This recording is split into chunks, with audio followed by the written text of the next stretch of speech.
Guys, it's needless to say that I am really happy to have a positive response to my first two videos on A Song of Ice and Fire. It's an understatement to say my channel is not known for talking about Game of Thrones and A Song of Ice and Fire. Anyone who subscribed to this channel because they liked those first two videos has probably been shocked and horrified to have more than 10 videos on totally unrelated topics since then, almost totally about vegan politics. And my approach to A Song of Ice and Fire is largely political. It's putting an emphasis on, I guess, the political and ethical questions raised by the text, because that's what I find to be the most interesting and most rewarding part of the story. A lot of people have made videos on A Song of Ice and Fire for many months or for many years before getting the kind of audience that I got right away. So again, thank you guys for showing up, and many people wrote into me to say that they wanted me to make more videos of this kind. With that having been said, I would never become the sort of channel that tries to upload one video every week on A Song of Ice and Fire. I'm not going to cast shade on other channels, but I think you know there are many other channels that try to have something original to say about this work of literature every week or even every day, and it gets a bit ridiculous. Even some of the podcasts that don't work to a strict schedule, I notice a big difference between what they were uploading when they first started talking about it, when they were sincerely, excited to be saying things that they felt hadn't been said before, things they felt they needed to say. And as their enthusiasm dwindled, as they were struggling to come up with themes they felt they needed to explore or points they needed to make. To respond to some of the criticism I've gotten, which has been constructive, meaningful criticism on the whole, I think that a lot of you may not have background in sorry, I don't even mean to say it like that. In script writing, there's a popular concept that's just called the one-line fix. I'm not even going to say this is in industry standard terms. When you talk to people who do work in script writing or, I don't know, any kind of commercial writing, a one-line fix is not a retcon. A one-line fix means you have a character acknowledge something that resolves a problem in the continuity. So I don't watch movies, period. I was going to say I don't watch mainstream movies. I have not watched any of the comic book movies from this generation. I have not watched any of the X-Men movies or Avengers movies or anything like that. But I'm told, I've read an example of this, was that in the recent Iron Man movies, apparently the conclusion to one of the Iron Man movies, apparently the least popular of the Iron Man movies, had the main character resolving that he was going to stop being Iron Man, that he was going to give up playing this role, which obviously is inconvenient for the sequels and for the later Avengers movies or some other movies that came after that. Again, I've seen none of this stuff. But, the writers in a later movie simply put in a one-line fix. So apparently there's one line where that character, Iron Man, sits down and reflects, well, I thought I was going to quit being Iron Man, but I just decided I wasn't going to do it. That's it. It's not a retcon. It's a one-line fix. A lot of you seem to criticize my approach to the books, and you think you can predict what George R.R. Martin is going to do in the books because you seem to think that a one-line fix is impossible, whereas it's not only possible, it's entirely standard and normal in the industry. How is it possible that Ned Stark, at the end of the Civil War that put Robert Baratheon in power, how is it possible that he was on the East Coast getting a fisherwoman pregnant, a fisherman's wife pregnant, fisherman's daughter pregnant, a member of the fishing community on the East Coast? How is it possible he got her pregnant while he was supposed to be somewhere else at the same time? How is it possible that he had that baby on the East Coast and at the same time Jon Snow exists, etc., etc.? If George wants to, he can put in a one-line fix. He can have somebody reflect, during the war, people were trying to assassinate Ned Stark, so he had a doppelganger. He had someone pretending to be him, and that guy went to the East Coast and got this woman pregnant. Done. If you want to, it's not a retcon. You just have an explanation dropped in later in the plot that's only one line long that resolves all the ambiguities, resolves all the problems, if he wants to. On the other hand, he could make a big deal out of it. On the other hand, he could decide that Jon Snow is in fact genuinely the son of this fisherman's wife to, shock us all, that Jon Snow is not of noble blood, that he's the result of Ned Stark having a love affair when he was on the East Coast in those circumstances. And he would, in effect, reproach the audience for ignoring the importance of that story, which is spelled out to us in a very factual way. It's not presented to us... there's no reason to suspect that story is false when it's presented to us in the plot. It could be that is Jon Snow's real origin, and that, the story of Lyanna and Lyanna's kid is actually unrelated, that it's not linked to Jon Snow. So, he can do that if he wants to. in this way, I mean, especially given the highly improvised and loose structure of the book, the fact that he made things up as he went along, I think we're likely to see quite a few plot threads, quite a few suggestive possibilities of that kind resolved and discarded through a one-line fix. And George is entitled, but that makes the story even more unpredictable if what you're trying to do is predict it. So in this video, I'm going to talk about Cersei Lannister and a little bit about Jaime Lannister. But I mean, I think the other point is, unlike some other, podcasters and, video makers, etc., I don't think that predicting what happens next in the plot is really the most meaningful way for us to apply our minds to these books. I think that the ethical questions, the political questions, and the thematic questions are more worth answering. So I'll give you one now that has zero predictive power. I think it's remarkable, and I think it just reflects that most people read the book so many years ago and they forgot what happened in the books. No offense, but so many years and so many thousands of pages. I think it's remarkable that right now there's this kind of widespread consensus that the point of the books thematically is to present Tyrion and Tywin, the conflict between the father and the son, to present this as a very simple good versus evil dichotomy, that the father is evil and that the son is good.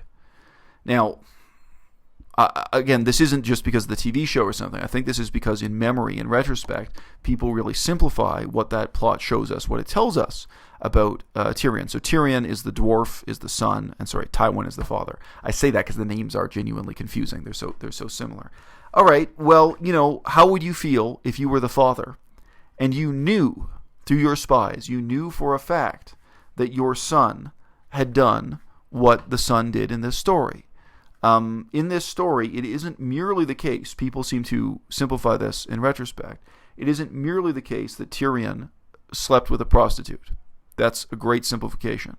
Tyrion fell in love with a prostitute, and when he met the prostitute's pimp, he ordered this pimp murdered, chopped up, and put into a stew. The corpse of this guy was, sold in the market and eaten by human beings.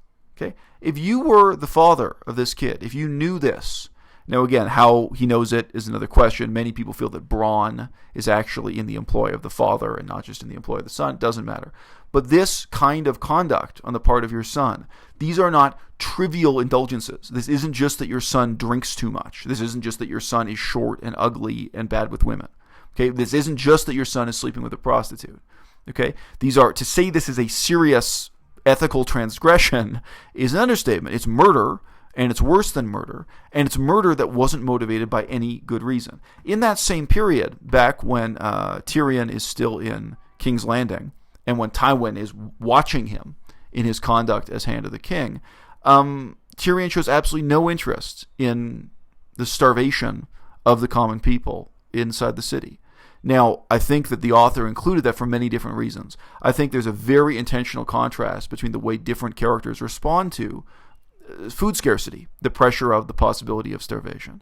I think very intentionally we're shown that Tyrion has these sort of haughty aristocratic attitudes, as if people starving is sort of a natural and inevitable part of war, and that's part of the problem with the peasants. You leave the peasants to deal with it, and he just goes back to his castle, he goes back to the Red Keep, and he eats a sumptuous meal, which is described in great detail, not accidentally by the author. He lives in privilege, and he just doesn't pay the slightest attention to the reality of starvation. That's, of course, very much linked to the war conditions around him. By contrast, Jon Snow up in the north, even though we can't really solve the problem, Jon Snow is really concerned with starvation, even though the people starving are not his responsibility. Jon Snow is not, in that part of the book, he's not King of the North. Jon Snow is only the Lord Commander of the Wall. He's only responsible for giving food to people inside the wall, not to the peasants outside it. He genuinely has no responsibility if the peasants or the wildlings are starving, but he cares. Okay? Now, that contrast is not obvious because there are thousands of pages in between. I'm sorry, I've not counted the number of pages. And for some people, decades, so many years passed between them when they read those books that the moral point of that is lost. But, in terms of Tyrion and Tywin and House Lannister generally, the idea that the father is simply evil and the son is simply good is not true at all. And again, you have to you have to put yourself in that position. How would you feel if that was your son? My YouTube channel is full of morality lectures. If I found out that my son had murdered a pimp because he was in love with that pimp's prostitute, to say I would harshly condemn him is an understatement. To me, this is totally unforgivable. It's not the only, immoral, unforgivable thing that Tyrion does in that part of the books, that Tyrion does before his father dies, before he murders his own father.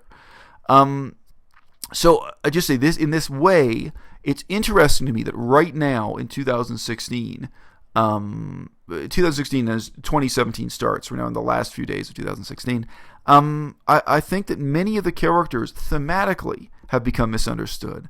And I think that's more interesting and more important than talking about them in terms of plot points or in terms of predicting what happens next in the plot. Okay, so turning my attention now to Cersei. What I want to say about Cersei is really very simple, and it illustrates these points. Cersei Lannister, right now, the end of 2016, 2017, it's somewhat hilarious to me that so many people read her plot as currently showing a woman who is going to have to take responsibility for and face up to the consequences for burning down the Red Keep. I'm sorry. Mixing up book and show. Sorry. In the TV show, she doesn't burn down the Red Keep. In the TV show, she blows up the Great Sept of Baelor. But in any case, in both the book and the show, it is very clearly foreshadowed. In the book, it's very clearly foreshadowed. She's going to light something on fire. She's going to burn down some part of the city and kill a lot of people. Before the TV show tackled those themes and showed us Cersei burning down the Great Sept of Baelor, a lot of people already saw that coming. They assumed that was built into the plot, etc. But what I thought was interesting is that currently, when you talk to people, 2016, 2017, I think they've forgotten many of the major plot points, many of the thematic issues that are raised with Cersei in the books, and they seem to regard this as a turning point in her story, where she is now going to be in effect interrogated by the public, or in some sense put on trial. There will be a question of her taking responsibility for this act of terrorism that has completely transformed the political landscape in this fictional universe. And to me, what's interesting is when I read the same material, I think the point is the exact opposite. What Cersei has shown us again and again is that she's someone who refuses to take responsibility for actions. Anything she is really guilty of, she will blame other people for. And if you don't accept the blame she casts on other people, she will take you captive and torture you to death. So her use of torture, I think, is tremendously thematically important. Her use of the lie is tremendously thematically important. And that she is basically a dictator who rules by the lie, and anyone who doesn't accept her lies is tortured to death. So we had a great example of that in the books that is not in the TV show, when Cersei plotted to assassinate one of her political rivals, from Dorne, and she wanted to blame the assassination on her brother, and to have the assassins chant her brother's name, so that people would believe there was some kind of rebel group being led by her brother in the countryside of Westeros. It's totally absurd. The whole nature of the lie is absolutely ridiculous. But she comes up with these lies, she enforces them brutally, and I think in many ways she raises themes that are familiar from historical figures, such as Joseph Stalin and, let's just leave it at Stalin. But, Lenin and Stalin, where the nature of the political persecution, the nature of, people being wiped out, etc. Either you are on Cersei's side, or she is going to put you in a dungeon and torture you until you agree with her version of the story, or she's going to eliminate you. And I think the books are much more likely to trade in those themes, where everyone is forced to accept the lie that Cersei's not responsible. Quite possibly she would blame Tyrion. Quite possibly she would blame Stannis. She could claim that the followers of Stannis Baratheon, who worship the Red God, who worship this scary foreign god, that they are responsible for burning down the Great Sept of Baelor, for carrying out this act of terrorism, etc., etc. So those themes are also built into the books. And again, it's just interesting to me that the books have been long enough that people have forgotten that. People have completely lost track of really who Cersei is and what the point of her story is. And again, I don't mean plot points. I really mean thematically, politically, ethically, who she is, what questions she raises for us as readers. So one final thing to say in this video, because I don't have so much to say here. I do think it's interesting that Cersei, her plot is very clearly foreshadowed. In a sense, we know what's going to happen in Cersei's storyline many, many ways. Even with the TV show, even without the TV show revealing to us some things that are going to happen, we know in many ways what's in Cersei's future, partly through prophecy, partly through foreshadowing, etc., etc. By contrast, we do not know at all what's going to happen with Jaime, her brother, Jaime Lannister. The plot there is very unpredictable. But in Jaime's case, the thematic and ethical point of his storyline is very clear, whereas in Cersei's case, it is very unclear. It's very easy to see in terms of Jaime's character. There's a redemption story. There's an ethical point to his plot, etc., etc. We all know that, but we have no idea what he's going to do or what's going to happen next. His storyline currently, as 2016 ends with a cliffhanger, and really nobody knows what's going to happen. Nobody could possibly sketch out what's going to happen next in his storyline. But on the other hand, with Cersei, in Cersei's case, we do know what's going to happen, but what we don't know is why it matters. What we don't know is what it means politically. I always thought it was somewhat hilarious that people have been naming their kids after Daenerys. There are more and more kids in America who have names like Khaleesi. But if you read the books, you think, look, this is really a very morally murky character. There are a lot of gray areas in what she's doing and why she's doing it and what's going to happen next. There's no reason to think she's going to be a morally pure or morally positive character by the end of the story. Almost nobody is in these books. I'm just too sophisticated for that. I have not heard of anyone naming their kids Cersei, especially not using this spelling of Cersei. I do know one woman whose name is Cersei, who was not named after the books and is not spelled that way. But I don't know. I doubt that the point is going to be just to make Cersei into a caricature of the evil dictator. But definitely some of the aspects of dictatorship, including, we can't underestimate the significance of torture itself as a theme and an issue that's explored throughout these books.